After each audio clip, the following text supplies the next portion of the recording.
on se retrouve pour la vidéo qui va parler de toujours la théorie, de la théorie polyvagale, le système nerveux, ou aka le système nerveux.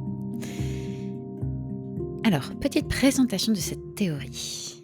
Cette théorie nous a été inventée par ce monsieur, à votre gauche, Dr. Stephen Porges, un neuroscientifique et PhD en psychologie et en sciences du comportement.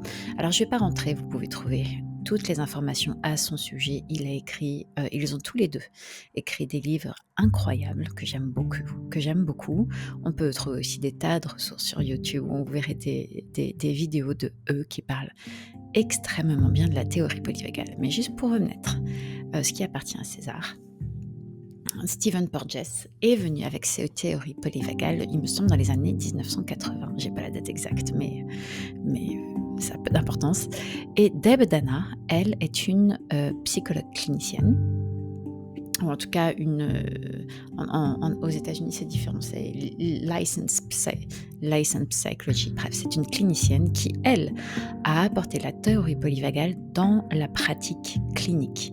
En gros, Dr. Stephen Porges est arrivé avec la théorie du chercheur, du scientifique, et elle a apporté sa partie pratique avec des outils, avec une compréhension au travers le trauma, au travers justement le stress, l'anxiété, toute la partie du coup pratique et clinique.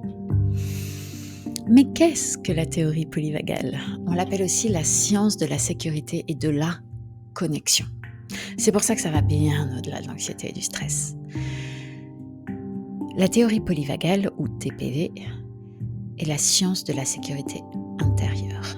Et comment est-ce qu'on peut dompter, jouer, entraîner notre système nerveux pour développer plus de résilience. On parle beaucoup de résilience sur nos émotions, mais en réalité, la résilience commence dans notre système nerveux, notre capacité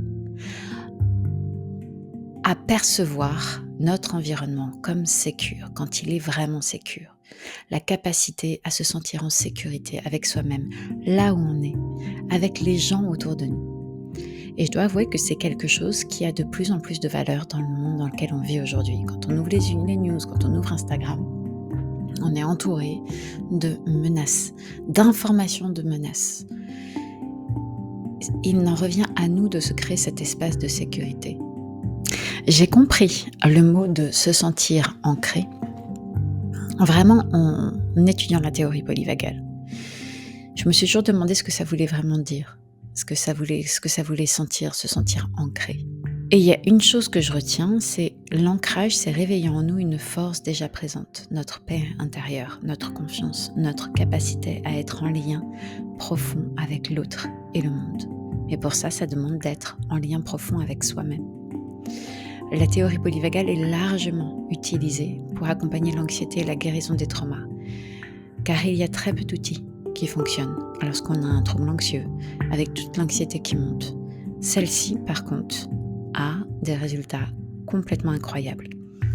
Les traumas, elle ne vient pas agir directement sur le trauma. Elle ne va pas reframer un trauma comme peut le faire l'hypnose PTR, par exemple, ou d'autres façons de pouvoir l'apporter. Moi, je le connais sous cet axe-là qui est extraordinaire. Mais la théorie polyvagale peut permettre, justement, de par cet espace de sécurité que l'on se crée soi-même, et du coup, la confiance que l'on gagne de ça, pouvoir ensuite aller aborder le trauma à travers ce filtre de sécurité-là, sans le revivre, sans avoir de réminiscence, sans se retraumatiser.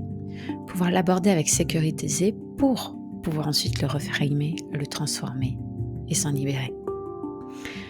En tout cas, c'est ainsi que moi je l'utilise, ou en tout cas que je le suggère lorsque je me retrouve en hypnose PTR avec des cas de trauma qui sont encore très chauds. Pratiquer la théorie polyvagale, apprendre et ce qu'on fait ensemble, concrètement, ça signifie quoi ? Ça signifie qu'à partir de maintenant, on ne sépare plus le corps, les émotions et les pensées, mais on les considère comme un tout. On arrête de penser que nos pensées, nos scénarios intérieurs, notre mindset est responsable de tout. On va comprendre qu'en fait, beaucoup de choses viennent de notre corps, de notre système nerveux et qu'ensuite viennent les émotions, et qu'ensuite viennent les pensées. On va apprendre à observer à distance ce que notre tête nous raconte et revenir aux indices du corps, toujours présents. On vit dans un monde occidental principalement, où on dissocie ce qu'on ressent dans le corps et notre tête. On l'écoute plus. On a, à partir d'un certain âge, petit c'est pas le cas, créé une frontière ici. On va apprendre à se créer activement un espace de sécurité intérieure et relationnelle. Donc cet espace, tu l'auras compris, est essentiel pour travailler ses blessures et ses traumas sans les revivre de plein fouet. Et c'est pour ça que pour nous, c'est important de pouvoir l'apporter dans cette retraite. Mais aussi apaiser l'ego et avancer dans son développement personnel, car très souvent, peut-être que tu l'auras remarqué, mais quand il s'agit d'aller voir quelque chose qui est très brûlant pour nous, l'ego, il vient mettre une barrière entre nous et ce qui se passe. L'apaiser, le mettre en sécurité est aussi quelque chose qui est hyper efficace avec cette théorie. Mais aussi développer son instinct, différencier l'anxiété de la peur et les véritables messages de son intuition.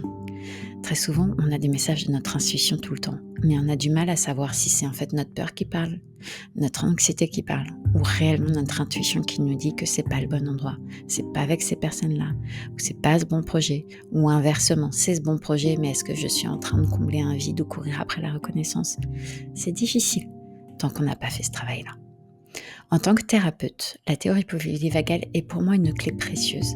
Elle permet d'entrer dans une posture neutre, de ne plus être emporté par l'histoire ou les émotions de nos clients, de nos patients. Et aussi de voir avec plus de clarté et de discernement ce qui se joue réellement. Je te laisse ici, note ce qui te retient, note ce qui te parle, note ce que ça t'évoque. Et on se retrouve pour une prochaine vidéo.